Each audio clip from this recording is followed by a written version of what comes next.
Acupuncture बहुत ही pure science है, ड्रगलेस science है और डैमेज ऑफ कोर्स ध्यान रखना पड़ता है, क्योंकि अगर आप किसी भी अनट्रेन्ड डॉक्टर के पास जाएंगे जिनको प्रॉपर एक्सपीरियंस नहीं है तो कभी कभी ऐसी शक्यता होती है कि कभी कुछ तकलीफ में आए। लेकिन मेरा 20 साल का लगभग एक्सपीरियंस है। एक्यूप्रेशर से शुरू करी थी मैंने लाइफ और लगभग 12-13 साल से प्रॉपर एक्यूपंक्चर का एक्सपीरियंस है। अभी तक मैंने ऐसे कोई केसेस नहीं देखे जिसमें कभी कुछ ऐसे डैमेज होता हो। लेकिन फिर भी हमें ध्यान रखना ज़रूरी है, क्योंकि जब हम निडल इंसर्शन करते हैं तो हमें परफेक्ट होना चाहिए, हमें प्रॉपर ज्ञान होना चाहिए। और जो एक्यूपंक्चर का कार्य है वो इतना पावरफुल है कि कभी कभी तो विश्वास नहीं होता कि 2 मिनट में कैसे पेन गुम हो गया, और कभी कभी ऐसे लगता है कि ऐसा हो नहीं सकता। कई बार ऐसे एग्जाम्पल्स है मेरे पास, बहुत सारे लोगों ने बोला है आई एम अमेज्ड, मतलब ये ऐसे वर्ड यूज़ किए हैं। सो एक्यूपंक्चर का जो कार्य है वो 2 तरह से करता है।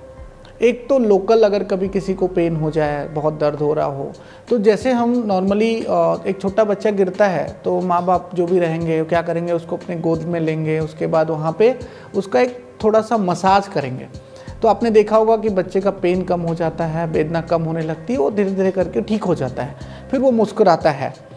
इसी तरह से एक्यूपंक्चर में जब हम नीडलिंग करते हैं वहाँ पे, तो उसको हम नॉर्मल बेसिक एक्यूपंक्चर कहेंगे और एक्यूपंक्चर करेंगे वहाँ पे। वो इंसर्शन से वहाँ एक तरह से ब्लड का फ्लो स्टार्ट हो जाता है, और ख़ास करके जो लोकल एरियाज़ में स्वेलिंग है वो जैसे ही ब्लड फ्लो बढ़ना स्टार्ट होगा वहाँ की ऑटोमेटिक हीलिंग स्टार्ट हो जाती है। एक सिस्टम ये हो गया, और आराम से उनको चिकित्सा होती है। सुई बहुत पतली होती है, कभी चींटी काटने जैसा एक एहसास हो सकता है, उससे ज़्यादा कभी कोई प्रॉब्लम नहीं होता है। मुझे बहुत अच्छा लगता है ऐसे बोलते हुए कि हम लोगों के यहाँ पे बहुत सक्सेस मिलता है, और मैं मोस्टली एक्यूपंक्चर तो करता ही हूँ, उसके साथ बहुत सारी एडवांस टेक्नोलॉजी के साथ मैं ट्रीटमेंट करता हूँ, क्योंकि मैं नेचुरोपैथ हूँ, मैं एक्यूपंक्चरिस्ट हूँ।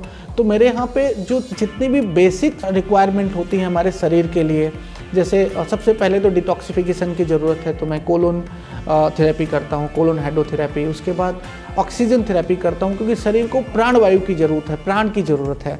और उसके बाद जो है हमारे यहाँ पे क्रायोथेरेपी है, हमारे यहाँ पे हाइड्रोजन थेरेपी है। सो मेरा मानना ये है कि हमारे यहाँ पे नॉर्मल केवल एक्यूपंक्चर के साथ साथ जो बहुत सारी चिकित्सा का मैं इनकॉर्पोरेशन करता हूँ, उससे मुझे बहुत अच्छे रिजल्ट्स आते हैं।